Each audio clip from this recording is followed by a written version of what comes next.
What am I doing? Oh, you know, just lighting up the tires in a new third generation Kia Soul. Oh! I'm driving the GT line with its 201 horsepower, 1.6 liter turbocharged engine, and off the line, takes a moment for the engine to really hit its power band, right about 3,000 RPMs, but when it hits pretty hard. Zippy. 1.6-liter turbo mill, which comes matched to a 7-speed dual-clutch transmission, marks the pinnacle of the all-new 2020 Kia Soul lineup. All other Souls, including the standard GT line, use a 2-liter engine. Manual transmission fans will find a 6-speed unit available in the base LX trim, but otherwise the 2-liter engine comes teamed with a continuously variable transmission.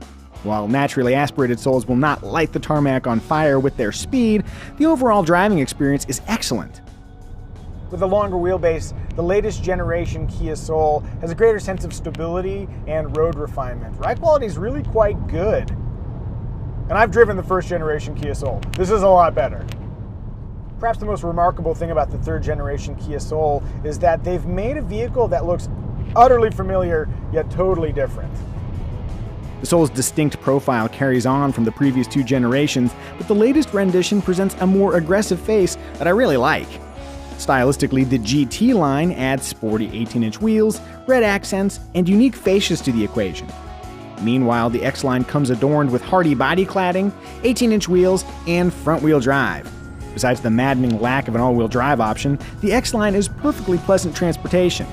Kia's continuously variable transmission, also found on the Forte, does a wonderful job maximizing the engine's modest 147 horsepower output without subjecting the driver to traditional CVT vices. During hard acceleration, it mimics the gear changes of an automatic in smooth, audibly satisfying fashion. There's also a Soul EV in the roster, enticing with an expected 243-mile electric range.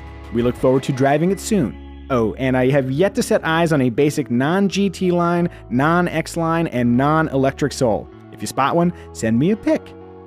On that note, the most efficient Soul is the EX trim. Like the two previous generations, the latest Kia Soul makes a great use of space. Passengers and cargo have plenty of room, even though the vehicle has a very small footprint. Where interior quality is concerned, there are soft bits in the places you'll touch the most. Yeah, there's hard plastics elsewhere, but that keeps the price down. The latest Soul is also technologically astute. A 7-inch screen comes standard with Apple CarPlay and Android Auto, but the 10.25-inch unit in this model is pretty sweet. Very horizontal. Other features offered on higher trims include smart key access, wireless phone charging, a head-up display, dynamic cruise control, lane keep assist, and forward collision warning with pedestrian detection.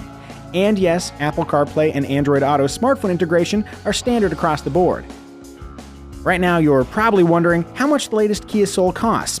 Well, starting at the top, the GT line with the 1.6-liter turbocharged engine rings in at $28,485, including destination charges. That's a full $7,200 more than the GT line with the 2-liter engine. If that seems pricey, remember, the 1.6-liter GT line offers zippy acceleration, larger disc brakes, a sport-tuned suspension, a bunch of fancy features, and an interior blessed with more premium materials and red stitching. You love red stitching, don't you? Don't you? Moving downward, the X-Line costs about $22,500, while the least expensive manual-equipped Soul XL costs a mere $18,485. At these prices, why not buy two? When it first launched, the Kia Soul had competitors like the Scion XB, Honda Element, and Nissan Cube to consider. Now, they're all dead. The Kia Soul is the only one to endure. What's remarkable is that now that it's in its third generation, the Kia Soul's SUV-like form factor and sassy style is more relevant than ever. Well done, Soul.